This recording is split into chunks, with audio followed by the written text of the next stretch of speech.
आपको बड़ी खबर बता दें, उत्तराखंड की पहली सूची अब से कुछ देर बाद जारी हो जाएगी। करीब 20% सिटिंग विधायकों के टिकट बदले जाएंगे। ये बड़ी खबर निकलकर सामने आ रही है। बताया ये भी जा रहा है कि गोवा की भी सूची आज ही जारी होगी और इसको लेकर जो प्रेस कॉन्फ्रेंस होगी उसमें अरुण सिंह, देवेंद्र फडणवीस भी शामिल रहेंगे जो संबोधित करेंगे। तो अब से कुछ देर बाद बीजेपी की ओर से लिस्ट जारी की जा सकती है उम्मीदवारों की और इसमें गोवा और उत्तराखंड के उम्मीदवारों की भी सूची जारी की जा सकती है। करीब 20% मौजूदा विधायकों के टिकट काटे जा सकते हैं।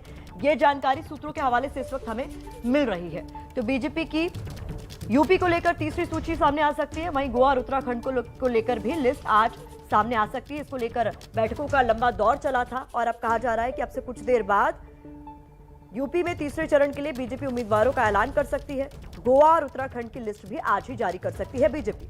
और ज्यादातर मौजूदा विधायकों के टिकट काटने को लेकर खबर भी सामने आ रही है। करीब 20% जो मौजूदा विधायक हैं उनके टिकट भी कट सकते हैं। तैयारी पूरी हो चुकी है। अब से कुछ देर बाद गोवा, उत्तराखंड और संभवतः यूपी की भी तीसरी लिस्ट आज जारी हो सकती है।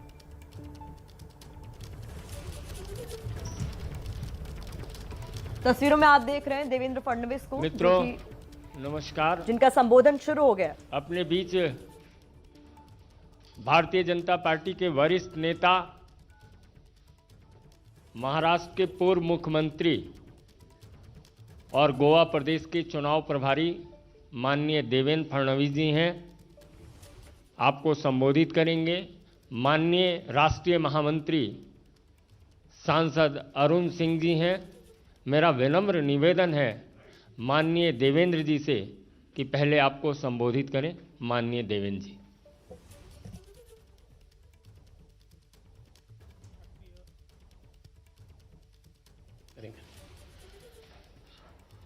राष्ट्रीय महामंत्री माननीय अरुण सिंह जी, संजय जी और उपस्थित सभी मीडिया के मेरे बहनों और भाइयों, आप सभी जानते हैं कि गोवा राज्य का चुनाव 14 फरवरी को होने वाला है और आज उसी के सिलसिले में भारतीय जनता पार्टी की सूची जारी करने के लिए हम लोग आपके बीच उपस्थित हैं। हम सब ने और विशेष रूप से गोवा के लोगों ने देखा है कि पिछले 10 साल से गोवा में भारतीय जनता पार्टी की सरकार ने स्थिरता और विकास इस मूल मंत्र को यथार्थ में लाया है। गोवा की पॉलिटिक्स में जो अनस्टेबिलिटी थी उसको बीजेपी ने समाप्त किया और गोवा को एक विकास के नए पथ पर भारतीय जनता पार्टी लेकर गई। गोवा का चेहरा बदलने का काम भारतीय जनता पार्टी ने किया है। विशेष रूप से हमारे मनोहर पर्रिकर जी, उनसे लेकर तो अभी के हमारे मुख्यमंत्री डॉक्टर प्रमोद सावंत तक एक जनता में अच्छी छवि वाले मुख्यमंत्री ये भारतीय जनता पार्टी ने गोवा में लगातार दिए हैं। किंतु जहां एक और भारतीय जनता पार्टी गोवा के विकास के लिए संघर्ष कर रही है, वही अन्य दल ये केवल भारतीय जनता पार्टी के साथ संघर्ष कर रहे हैं। और अगर इन दलों का इतिहास हम देखें,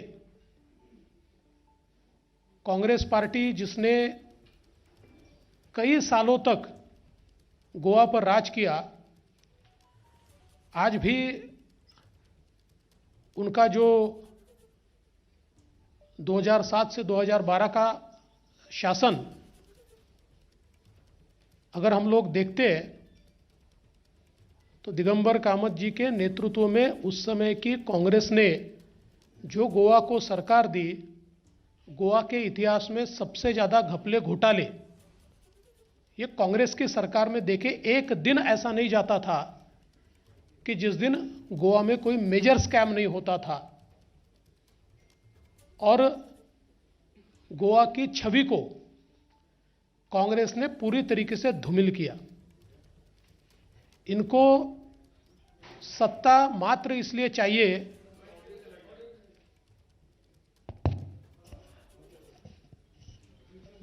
भाई, हमारी आवाज कौन बंद कर सकता है यार।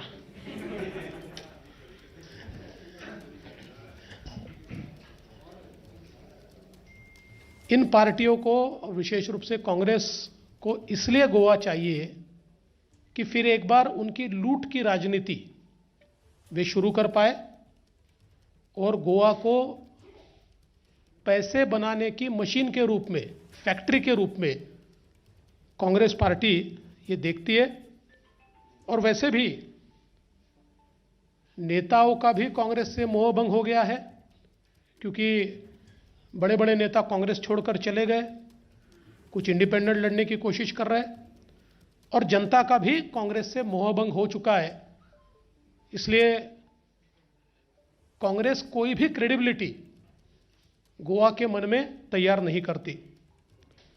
अभी गोवा में तृणमूल कांग्रेस पार्टी भी आई है और उन्होंने एक गठबंधन भी तैयार किया है। वहाँ की जो महाराष्ट्रवादी गोमांतक पार्टी है एमजीपी, उसके साथ ये गठबंधन तैयार हुआ है।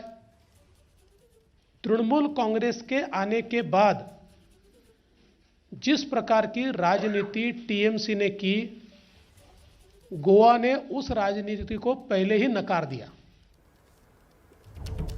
तो ये बीजेपी की प्रेस कॉन्फ्रेंस, जहां नामों का ऐलान होगा उम्मीदवारों के गोवा और उत्तराखंड दोनों राज्यों के लिए।